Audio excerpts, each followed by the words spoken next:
Now, a YouGov poll for The Times suggests that for the first time there are now more voters in favour of a second referendum on the final Brexit deal than those against. 42% of those polls said they thought there should be a referendum on the terms of Britain's exit from the EU. 18% were undecided. Well, joining me to discuss this is Paul Goldsmith, co-author of the book How to Lose a Referendum. Paul, good to see you. Nice to see you. Are we stuck? We are a bit stuck, and there's a reason for this. The 2016 referendum was negligently designed.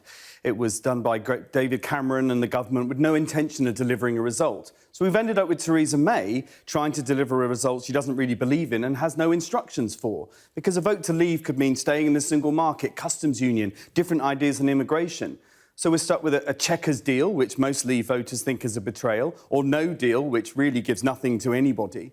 There's also a second problem, which is that Remainers also want a second referendum, and this is where the push is coming from. And they believe that Leave voters were duped in the first referendum, also that many Leave voters are dying out, and also, most importantly, is that once you see the details of the vote and the consequences and the costs of Brexit, in their view, you might want a chance to think again. So what would you say were the main arguments for and against holding a second referendum? Well, I think the argument for is quite simply that constitutionally the government is deadlocked, Parliament is deadlocked. Unfortunately, the people are also deadlocked as well. But quite simply, the government weren't given the instructions that the referendum was supposed to give it. It was called a pre-legislative referendum in that they hadn't come up with what they were going to do. There was no plan for delivering it, so they need further instructions. The argument against is that Leave voters will feel betrayed. They will see that Theresa May has essentially neutered Brexit because she didn't really believe in it. And they'll also essentially argue that the government leaflet that they published said, "We will deliver the result." So, sounds like a mess. How do we get out of it? So, there is a belief that you could do this second referendum.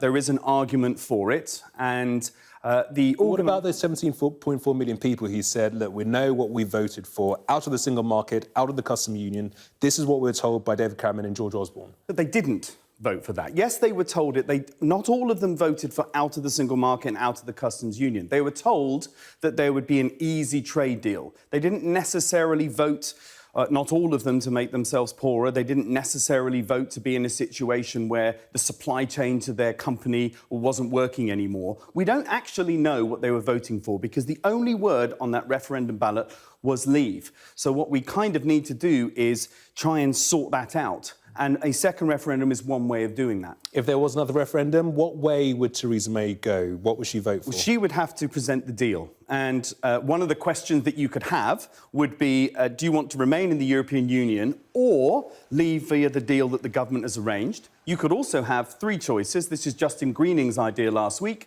So you've got Remain, no deal or deal. But that causes problems because Remain might get 49% of first preferences. Then Justin Greening suggests you have second preferences, which could then put deal and no deal up at 51% and Remain having won massively the first time. But the design of the referendum is actually far more complicated. The truth is this goes back to 2016, where a Prime Minister decided to hold a referendum with no plan to deliver one of the outcomes and stop the civil service from planning it as well. Do you think the Prime Minister would nail her colours to the mast like a predecessor did, though? She will probably have to back the deal that she's made because she's worked incredibly hard on it. Now, some Leave voters will say she's made some mistakes. We invoked Article 50 way too early. We agreed to the Irish backstop. We agreed to give money, which meant that we basically got rid of all our cards far too early. But she will have to back the deal, which means that a Remain campaign, if that's the side of the referendum, could present themselves as an alternative government. And what I would advise them to do in that case is to basically say to Leave voters, we understand why you voted Leave, and what we're going to do is, if we Remain, here are some policies that we would put in place to try and address the reasons you voted Leave. But how do we know we're not going to have the same outcome if we did have a second referendum? How do we know that it's not going to be just as close as the last one 2 years ago? We're going to have the same position. The country will remain being divided. It will remain being divided. We don't know what the outcome would be. It could be very close. So what's the point in another referendum then? the question is, what was the point of holding the first referendum with no plan at all to deliver it? A second referendum is a possibility, and there are arguments for it. And in the end, a very clever second referendum campaign by a group saying to remain, but also to address the reasons why many Leave voters voted for it, with a proper positive educational campaign about the EU, with young people appealing to their grandparents, you voted out to give me opportunities, but this is why I want to stay in the European Union. That could make a difference, because we can be British and European at the same time. What is Europe thinking? Do you think the European EU27 would want another referendum, or do they just want the United Kingdom to get on with it and come up with a plan that they can accept so everybody can move on? I don't think there is a plan that they can accept, apart from staying in the European Union, or perhaps the European Economic being part of the European Economic Association, the EEA. And that's because ultimately this is a political construct, the European Union.